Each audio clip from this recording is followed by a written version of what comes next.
Oh wow, we're actually in the factory. Good job, Daniel, for finding the secret area. Yeah, I don't think this area was actually in the Chapter 3 game. Oh my freaking goodness! What is it, Hilda? Is that a dead pig? That's one of the smiling critters, Picky Piggy. Before, of course, CatNap or starvation killed her. There's also a theory out there that she ate some of the other smiling critters.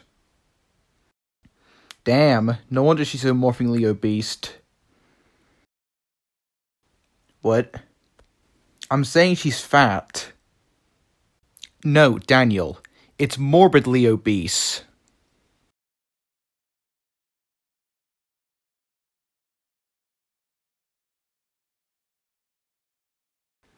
Oh, my head.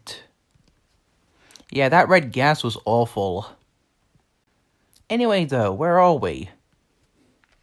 That's a very good question, Frob.